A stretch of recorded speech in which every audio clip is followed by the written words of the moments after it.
escola do mundo, onde eu posso ensinar e aprender. A palavra da sabedoria é a nossa EBD. Deus é o nosso diretor, o Espírito Santo nosso professor. A Bíblia é a cartilha que ensina o caminho, a verdade e a vida. Deus é o nosso diretor, o Espírito Santo nosso professor. A Bíblia é a cartilha que ensina o caminho, a verdade e a vida. Olá, meus irmãos, bom dia. Bem-vindos a mais uma aula da nossa Escola Dominical.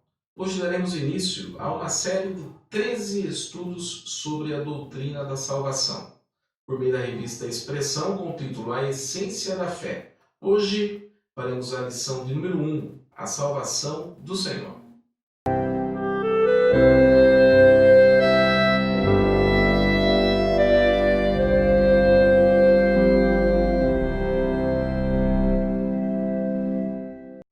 O nosso texto base está em Atos, capítulo 4, versículo 12. E não há salvação em nenhum outro, porque abaixo do céu não existe nenhum outro nome, dado entre os homens, pelo qual importa que sejamos salvos. Senhor Deus, nosso Pai, queremos te agradecer por mais esse dia, por mais essa oportunidade de estarmos buscando a tua palavra. Queremos te pedir, Pai, que o Santo Espírito haja poderosamente nesse estudo que estamos realizando, que tudo que for feito aqui seja para a glória do teu nome, para a edificação da tua igreja, Pai. Em nome de Jesus, nós oramos e agradecemos. Amém.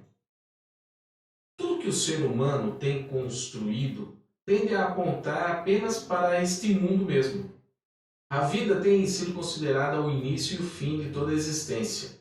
Mesmo a pregação dos nossos dias acaba colaborando para isso, porque enfatiza-se a necessidade de vitórias, prosperidade e conquistas nesse mundo, o que leva naturalmente ao pensamento de que ele é a única coisa que nos resta.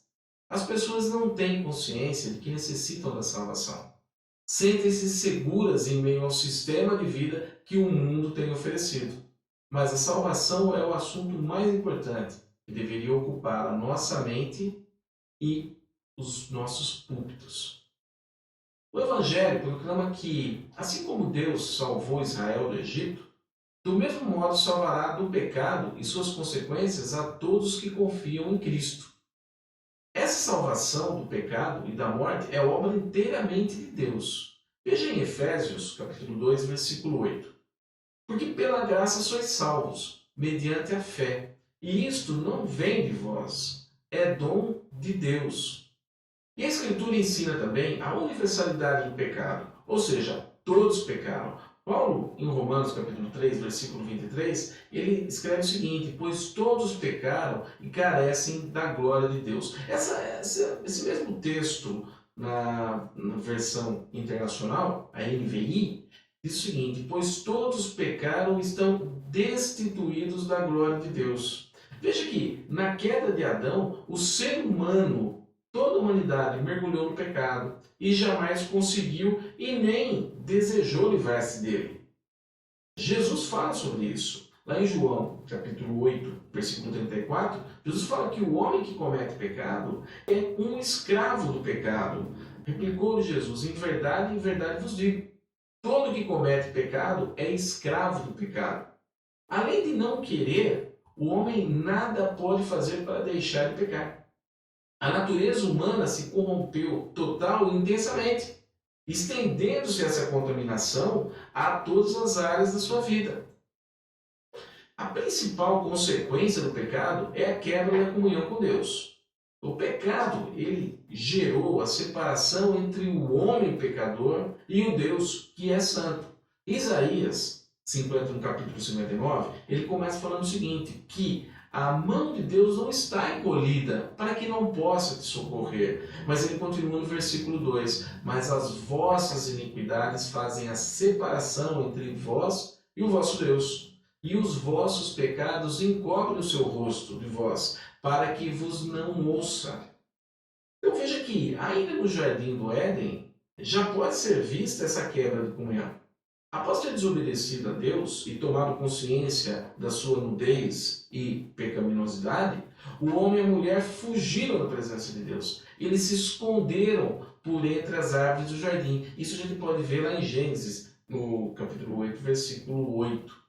A Escritura ela ensina que a universalidade do pecado trouxe as consequências para toda a humanidade. Veja que Paulo fala em Romanos, capítulo 5, versículo 12.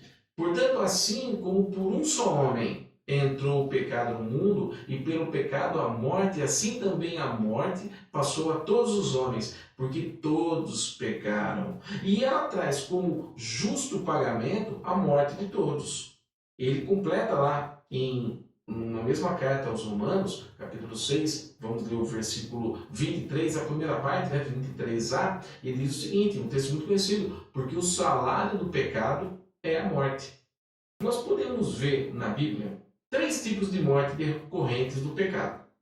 A primeira, a morte física, que representa a separação da alma e do corpo, pela qual todos os homens, com exceção, é claro, dos que estiverem vivos quando Cristo retornar, terão que passar.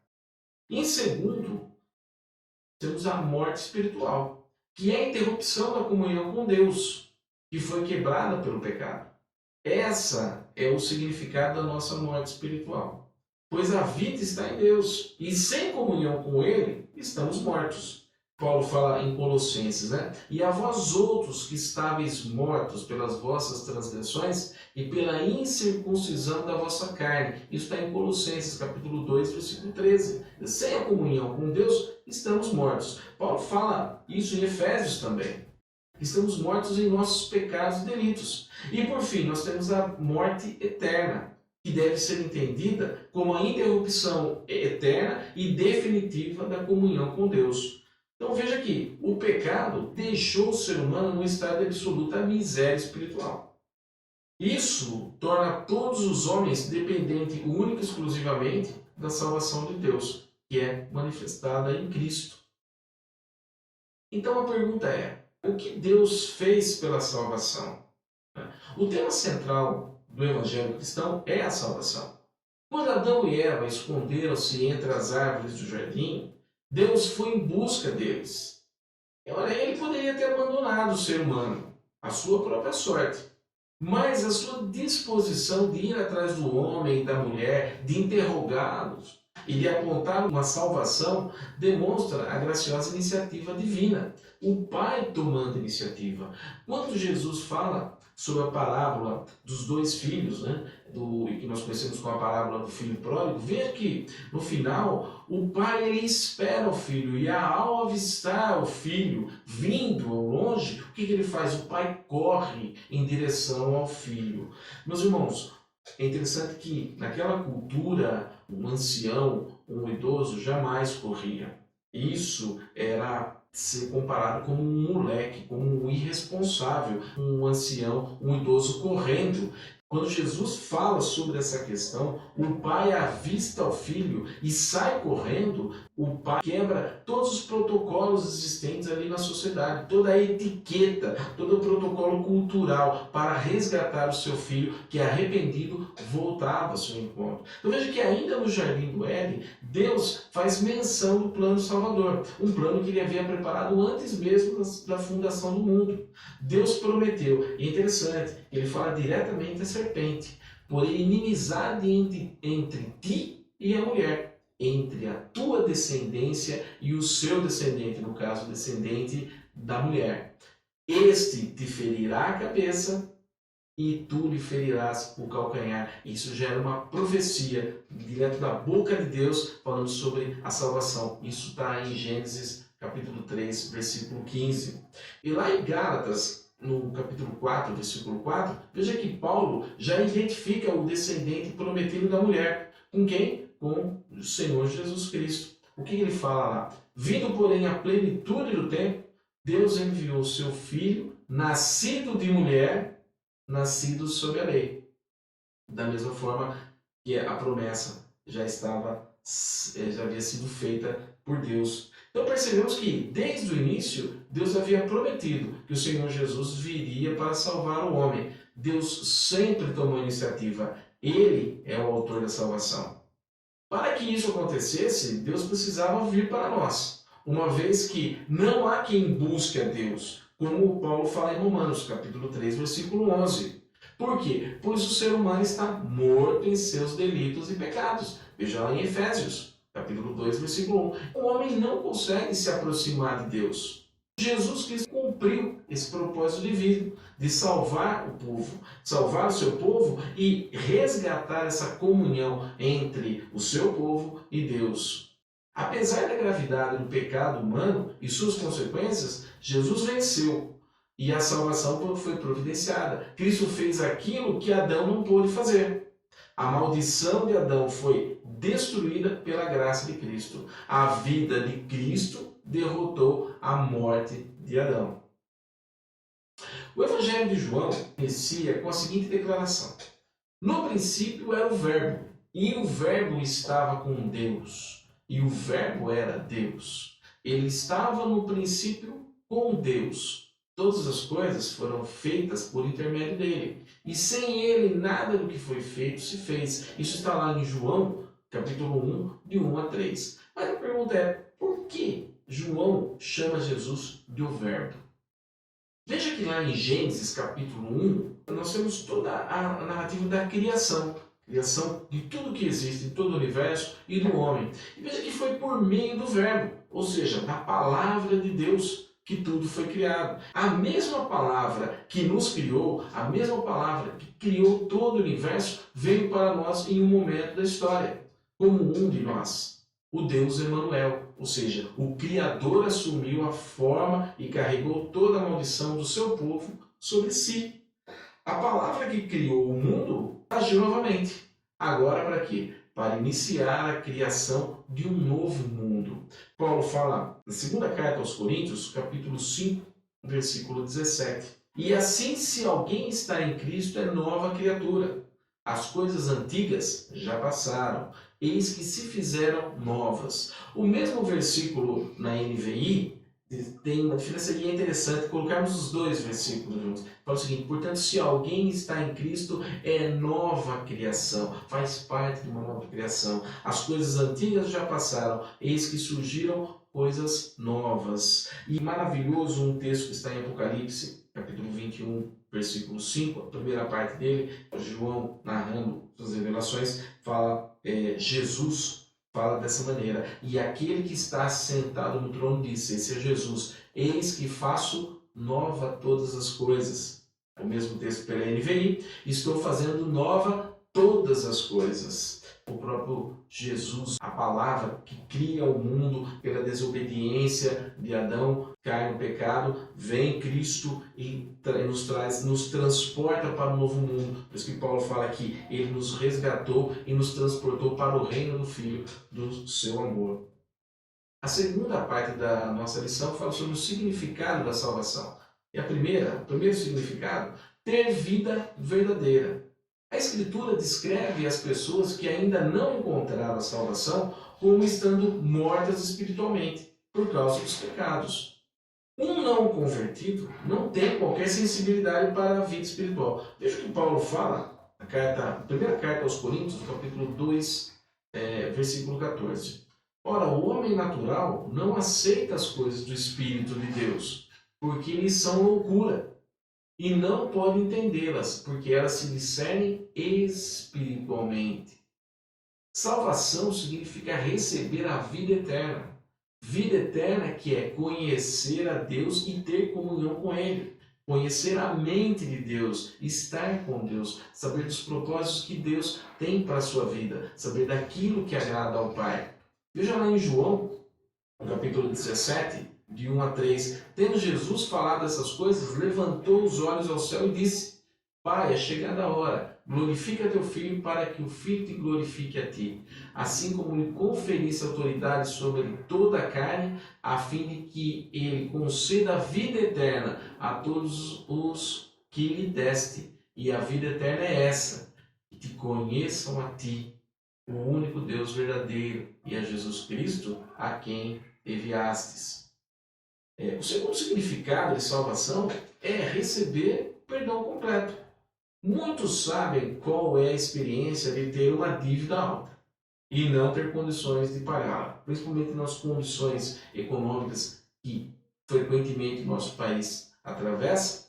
Então, veja que acho que todos têm essa experiência. Só que existe uma dívida muito pior, que é a nossa dívida com Deus.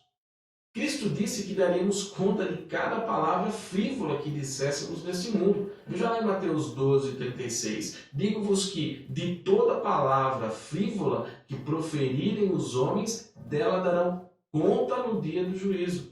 Veja o tamanho da nossa dívida. Mas quando Cristo entregou a vida dele na cruz, pagou toda a dívida do seu povo. Um significado de salvação é ser livre da ira vindoura. As palavras hebraicas que expressam a ideia de salvação no Antigo Testamento têm um sentido geral de livramento, de perigo físico ou sofrimento moral. E as passagens sobre salvação no Novo Testamento empregam palavras gregas que significam salvar da morte ou de perigos, bem como preservar ou curar.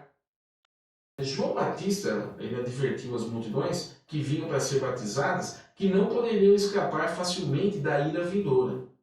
Paulo também falou sobre um dia da ira de Deus, quando o seu justo juízo seria revelado. Se você olhar lá em Romanos 2:5, ele fala o seguinte: mas segundo a tua dureza e coração impenitente, acumulas contra ti mesmo ira para o dia da ira e da revelação do justo juízo de Deus. Isso está em Romanos, capítulo 2, versículo 5.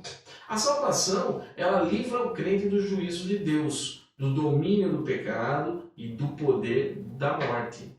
Em 1 Tessalonicenses 5:9, porque Deus não nos destinou para a ira, mas para alcançar a salvação mediante o nosso Senhor Jesus Cristo.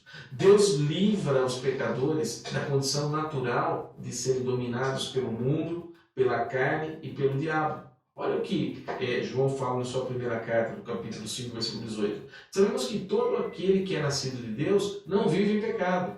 Antes, aquele que nasceu de Deus o guarda, e o maligno não lhe toca. Livramento de Deus. Deus livra os crentes dos temores gerados por uma vida pecaminosa. 2 Timóteo 1:7. Porque Deus não nos tem dado espírito de covardia, mas de poder, de amor e de moderação.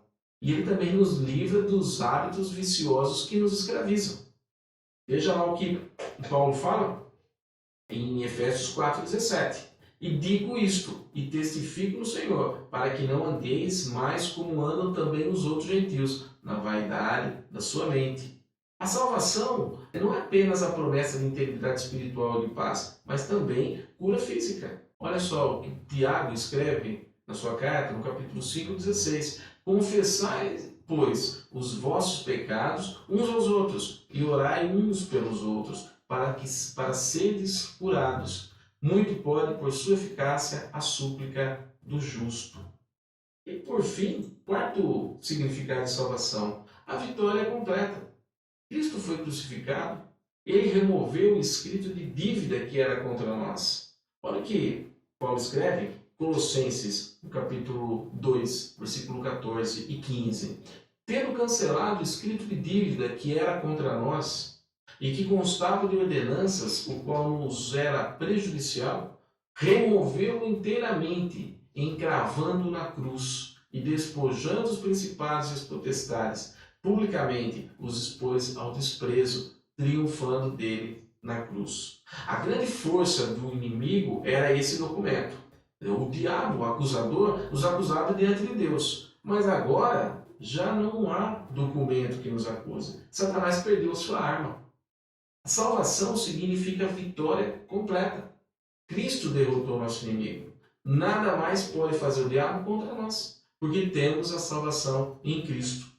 Para encerrar esse nosso estudo, carta de Paulo aos Romanos, capítulo 8, vamos ler a partir do versículo 33. Quem intentará acusação contra os eleitos de Deus?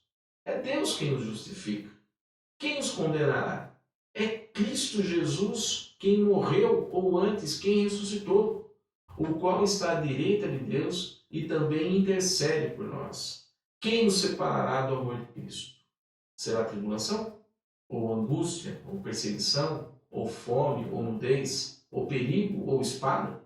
Como está escrito, por amor de ti somos entregues à morte o dia todo. Fomos considerados como ovelhas para o matadouro. Em todas essas coisas, porém, somos mais que vencedores, por meio daquele que nos amou, porque eu estou bem certo de que nem a morte, nem a vida, nem os anjos, nem os principados, nem as coisas do presente, nem do porvir, nem os poderes, nem a altura, nem a profundidade, nem qualquer outra criatura poderá separar-nos do amor de Deus que está em Cristo Jesus, nosso Senhor.